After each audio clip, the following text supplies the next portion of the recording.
Um, so I think it was like I just had I would work more on my own projects. Like I'll just tell you a few differences. So before Tech Nutties, I would like work on my projects for a longer period of time because a lot of that time went on to like now building a platform where others could like post content and Welcome back to another podcast with lectures for you. And today we're interviewing a special guest, Aarav, to discuss his views on becoming a startup founder. So let's begin. So could you introduce yourself, Aarav? Sure. So, hello everybody who's watching. I'm Aarav Garg and I currently live in India and I've just completed my 12th grade. Also, I'm currently like heavily involved in technology, have been since kind of a long time. Like I love building robots and just love playing around with technology, building stuff, coding and all of that. And I also have a startup called Tech Nuttiez, wherein we educate the global youth on technology. Wow, that's interesting. So let's hop right in and begin with our first question. Could you tell us a bit about your mindset or what you were thinking at the time you started Technities? Right. So when I started Tech Nutty, so like I started building robots when I was in my fifth or sixth grade, and so what happened is I was introduced to technology in the form of coding in my school, and that was the very first time we were introduced to coding. Mm-hmm. So and back then it was a very like a very old programming language. You Right. probably won't hear of it now. It's called QBasic. So nobody uses it now, but we were just taught it back then. Like it's not that back then; it just sounds just very old. But it was like 7 to 8 years back, and that spiked interest in a lot of us. But I was like not satisfied with what they taught me in my school, right? Because like in school you have a defined curriculum.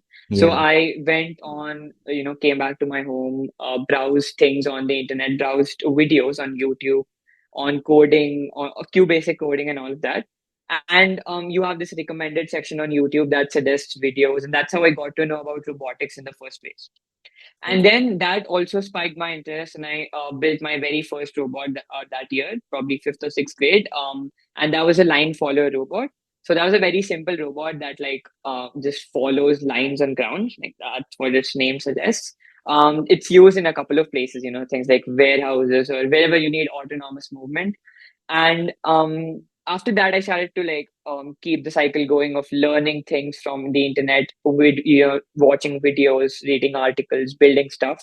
And I was like building a lot of things. And around 2018, when I was in my seventh or eighth grade, is when I had been like completely learning everything from YouTube and building stuff, right? So I kind of knew a lot of gaps that was there in the whole DIY culture of technology, like building things, the gaps that people were facing because I was consuming the same kind of content. So I kind of knew how the content could be made better and put out on the internet for people to like learn from it.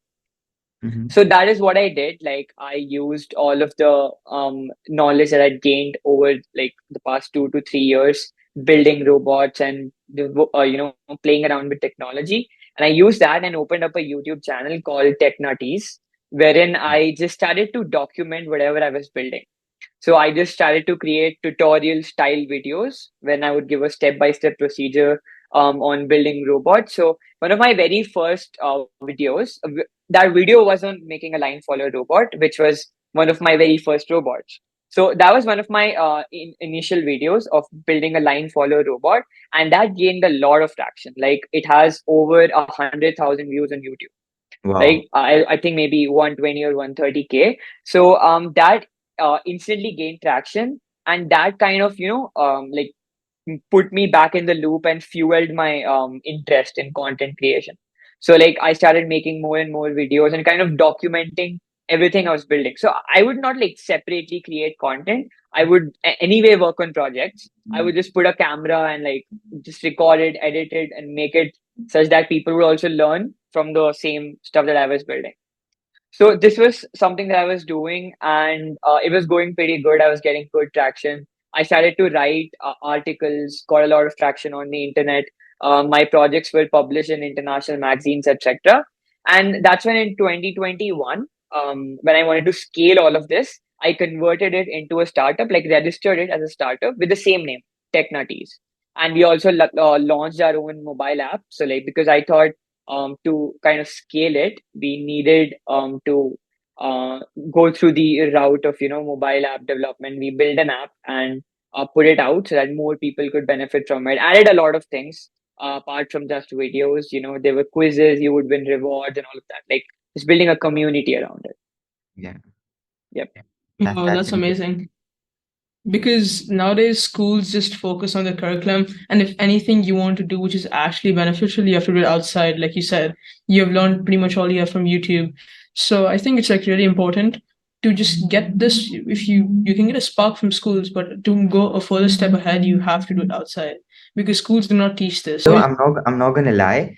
I still remember the first time we had to make that, following the line robot, and Yeah. it was so fun, honestly. But I don't know, that just never sparked that light into me to get into robotics. This the same way See, it did. again, that's the thing. School will give you this first part of it, but if you really want to go further into it, you have to do it like what Aarav did. You have to go outside and then you have to do it on your own. All right. So, what do you think is special about tech, and is it going to be vital in the future? Yeah, I think that's pretty obvious. Like seeing the exponential growth that we have had over the past few years, the amount of tech that taken over a pretty long time in 1900s, the amount of development we would have at that time is like the amount of development we have had in the past 3 to 5 years. Like it's completely exponential, right? We're having incremental changes happening faster and faster because like when you start to build tech, people are now using technology to build further technology, right? To the level that people are using chat gpt now to write code for themselves. So imagine the level of exponentiality this brings to the equation because everything just becomes faster and faster. Like the better tools you develop using technology, the faster you'll develop more newer technologies. So and that will keep happening as time progresses because we are converting every single task that is mundane to something like we're delegating it to technology. And now we're even kind of taking away the creative jobs and like creative tasks and giving it to technology. Things like writing or even creating art, like what AI models by OpenAI are doing. So it's like it's being used everywhere. And as we progress, as we go further, I think more and more scenarios and use cases will be developed wherein technology is like helping us, not necessarily replacing us, but acting as a side tool to kind of help in us in whatever we're doing. So if let's say there's a classroom and there's a student, the student gets help from the AI model to learn stuff. The teacher gets help to like teach stuff, right? It's not that the AI model is necessarily completely teaching the student, but it's helping the teacher to like teach better, or maybe helping surgeons to perform a surgery in a better way. Like a surgeon could control a surgery robot and the precision would be higher. It's not that the robot is just thinking on its own about entirely what to do, but it's just more precise because there's less room for error. So like scenarios like these will just keep on getting better and better, and the use cases are only going to increase. So I think the future is completely in the hands of technology. There's no doubt about that. Yeah, I actually agree with you 100%. But don't you think like AI at the rate it's like, expanding to this day and all the things it can do, don't you think there'll be a point where it's going to actually replace jobs that human do? For example, people who do data entering and all those stuff. Don't you think it can easily replace those with the, with the growth it has in the past like a year or two? And it can easily replace humans. Yeah, so a lot of jobs will be replaced and are being replaced for sure. Like as you told, data entry or something that's very, very basic or mundane that can be completely done by AI. Those things will be replaced, and obviously that is a downside. But again, it's like when there's more AI models being made, there'll be a higher need for people to like get into the technology or the building of AI part, right? So it's like jobs are just going to shift. Like the jobs will change. People will have to adapt very fast because technology is going to grow exponentially. So people will have to adapt exponentially because the jobs will rotate, right? Like the jobs of the mundane jobs will now go over to building AI or building these AI models that are taking away those jobs. So new jobs will be created in building AI. So like that way, the jobs are going to change, and people will have to develop new skill sets to kind of be relevant to the time. That's what I think. Right. I mean, yeah, that is true because again, it's going to be hard. But don't you think it's going to be like really hard to adapt with AI? Because now, for example, in a few years, all the data entry jobs, for example, go away because of AI. Right. Now, the only way you can adapt to it is probably get a different type of job, which involves you using AI. But don't you think that's going to take a lot of time? Yeah, that will. And our education system, I think, will also have to adapt very fast, because it will have to cater to the needs of these people who are willing to like switch and learn stuff. So it will be a hassle, but like everything has its pros and cons. It's something like that. Right. And what do you think about uh do you think like the best job in the next couple of years will be to make AI instead of using AI to help you? Like maybe doing computer Yeah, I science mean, for I don't know necessarily the best, but it'll be the most popular job for sure. Like given the rate at which AI models are just becoming trending all over the place, and every company is trying to build their own version of AI models, or rather use these different versions of AI in their daily practices. So either way, whether people are like building AI or deploying AI in their use cases, both ways we will need engineers that kind of are having a specialty in AI or machine learning. So I think it is going to be one of the most popular jobs. Like something like how in the past few decades CS was like extremely trending, and there was this rise in jobs of coding, right? Something like that. All right. Yeah, I mean that is true. So let's not diverge from the topic and let's get back. At a career level, why do you think someone should start a startup? Like, what benefits do they have as compared to taking a normal job? Because a normal job will obviously give them security, whereas a startup maybe could like give you more money, or financial wise, it could be better. But don't you think it's a lot more risk than taking a job? So, what do you think? Should someone start a startup or should someone do a job? Like, what is better? What is better? Well, it's like so nowadays there's this concept of people wanting to start up, or like just people thinking that they have to start up, right? So I don't think that's a thing. Like if someone has a legible idea that they want to execute, it's like they either delegate that idea onto someone, or they acquire. So if they do that, then they're just selling their idea, or they acquire these skills that they need to like get that idea up and running. So if you look at Facebook, for example, Mark Zuckerberg just didn't sit and think that he has to start up and like has to come up with a startup idea, but he was like instead kind of he got the idea, and then he had the relevant skills, or probably acquired a few more relevant skills to get that into the world, right? So that is Mhm. what happened to them. And like most startups that you hear of, there won't be people who will be like just thinking that they have to actually start up, right? It's like it's not a thing that you actually like. It's not when you're small, you think that you're going to start up or something.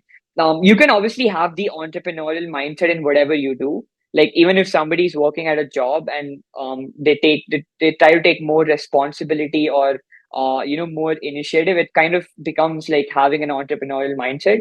And like that is a pathway to entrepreneurship. It's not necessary that somebody just starts up out of the blue. They can have a job and then maybe get an idea and then start up after that. Of course, the risk involved is higher, but it again, in most cases, um, when the risk is high, like the reward itself is higher, right? So that is the thing with startups as well.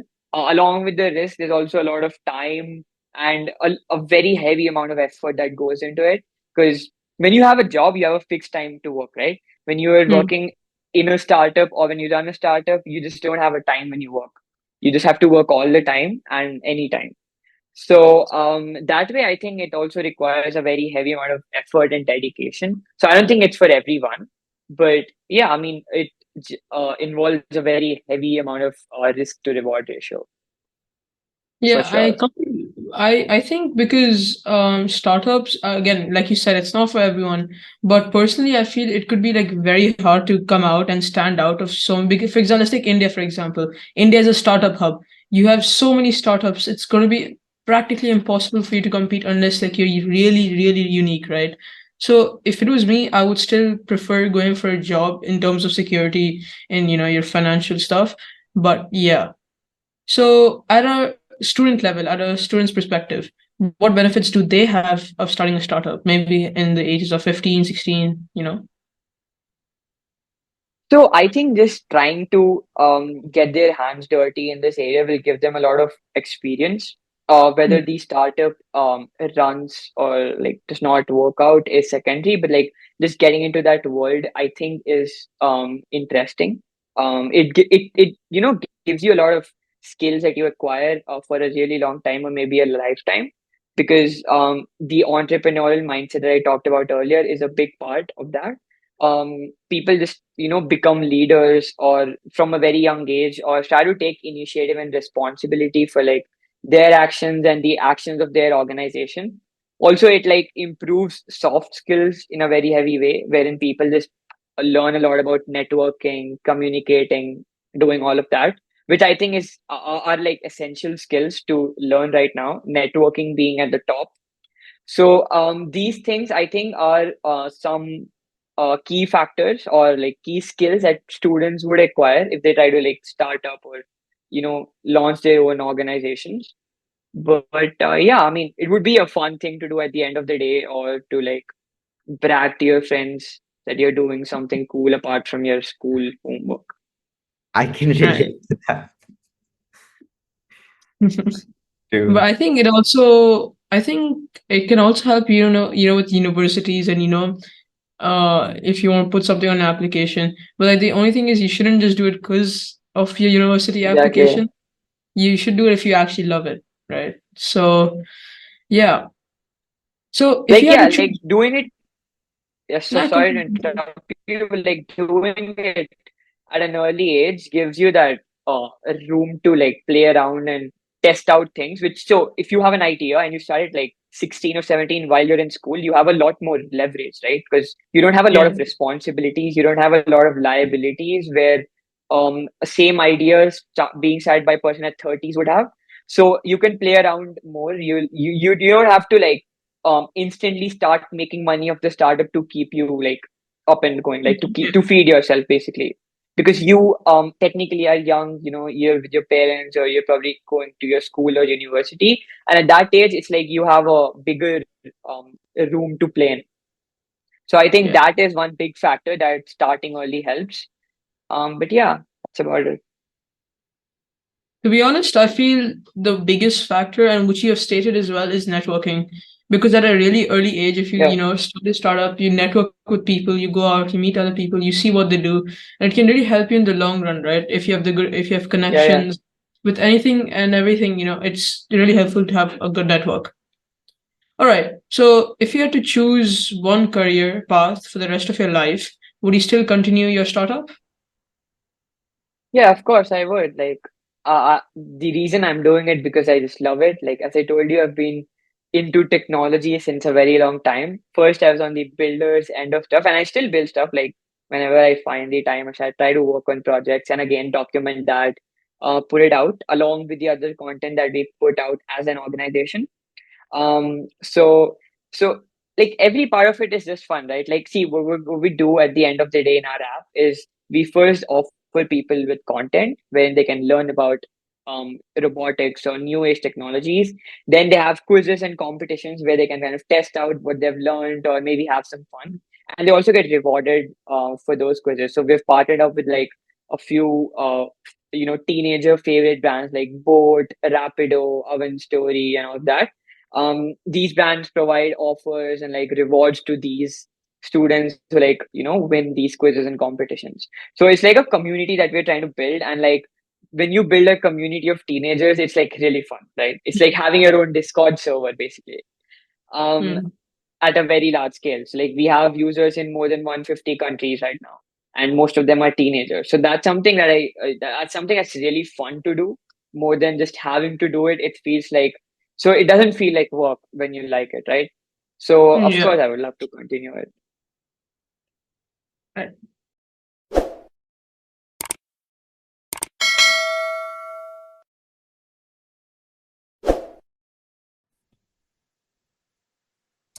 So now we move on to the most important, probably the most important question of the interview. You really have to think this one out, okay?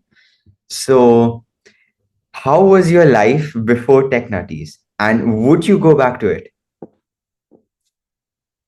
Yeah, that's interesting because I think that's the first time somebody has actually asked me that.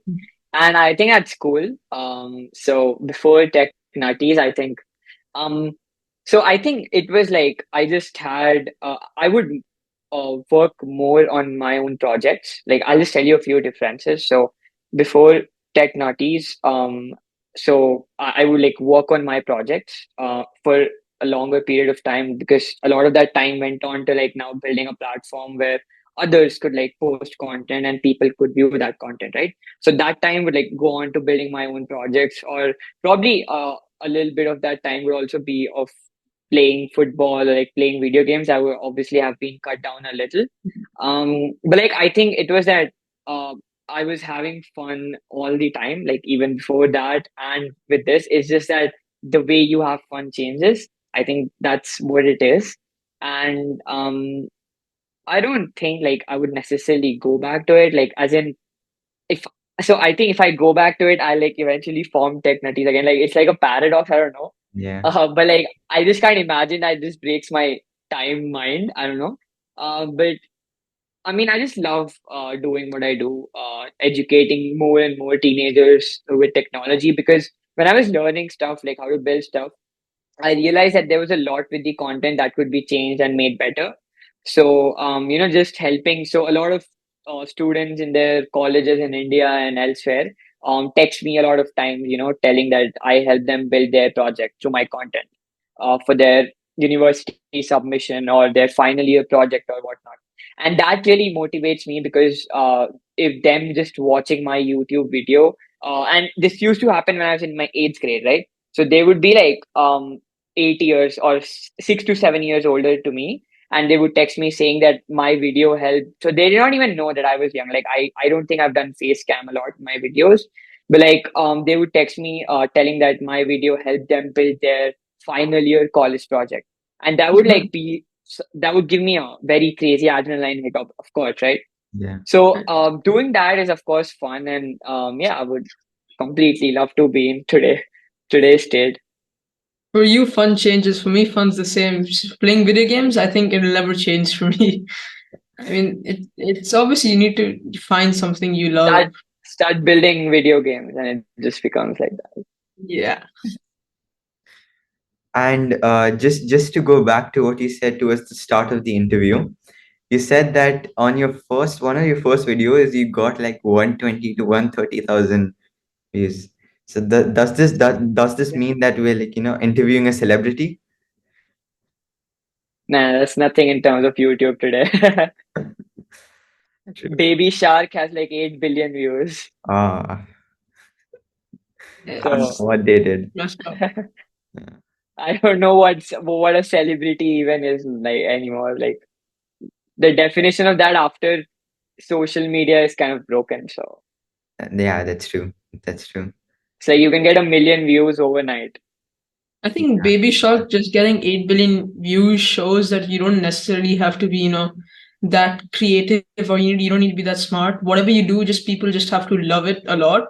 Because Yeah, doing exactly. just making a video, like for example, Baby Shark it's a little bit creative, maybe at the time it came out. But again, it's such a simple thing, right? And those simple things which attract people can get you a Yeah. long way. Because, yeah. Like So that's the reason why Mr. Beast videos work, right? Because he like yeah. he's spending $3 to $4 million on every video, which means every single like if you divide that by the number of seconds in his video, it'll probably be over a few $1,000s, which means every single second of his video will be well planned. So like because of that is so it's not like he's randomly getting views, right? So I think a lot of it is the quality of content, or just thinking about having the little things right in content. But like, yeah, that's how it is. I think even for Mr. Beast, right? It's not like he's doing something so smart, so creative. It's just something that people love to watch. So if Yeah, anything, exactly. yeah. So all those challenges, all that stuff, again, people have to Yeah. really like it. so you can make money off of it. Exactly.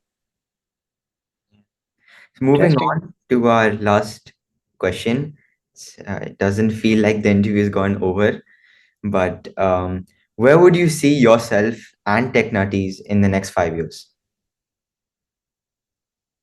Well, for Tech Nutties, of course, I would like want to keep increasing our reach, to kind of impact more and more teenagers in a positive way across the world, and also like keep improving the, uh, quality of content that we offer, while also increasing the, or maybe improving or launching new features or maybe newer campaigns to like better help the youth with, getting their journey if they're interested in technology started.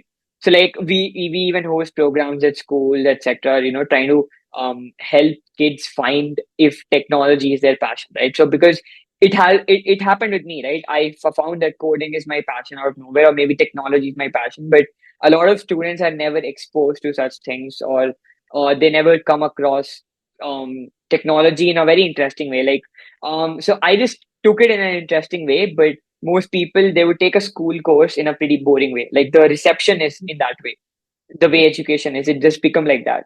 So we try to make it interesting so that we and do it at an early age, in their middle school or high school, so they realize, it's not that I'm telling everybody to code or build robots, but like I'm showing them what it is in a very fun and engaging manner. And then, it's up to them if they want to get ahead in that. And if they want to, we have resources for them to, from to go from 0 to 10 or from 10 to 100. So I want to keep improving this cycle and like impact more and more people, and just keep making our content better, increasing the size of our team, expanding our reach to more and more countries, and just doing all of this. Yeah, I Yeah, mean, one can never be perfect. Yeah. And exactly. I actually had a chance to go through your app, and apart from the UI, the content was like it was really informational. And, if I was a beginner in coding, like I didn't know anything about it, I'm probably in middle school, and I used that app, and it would have really opened up my scope towards tech and my ideas towards tech. Hmm. Yeah. Makes For sense. everyone Thank you. listening, we'll leave a link to the Yeah, we'll app leave a in the link down description. below. All All right. right, so I think we're done. Right. Unfortunately, it's come to an end. Of course, all great things do come to an end. So great having you on board, and we'll see you next time. Thank you for having me. It was Thank you. fun talking to you guys. All right. You too. Bye bye. Bye bye.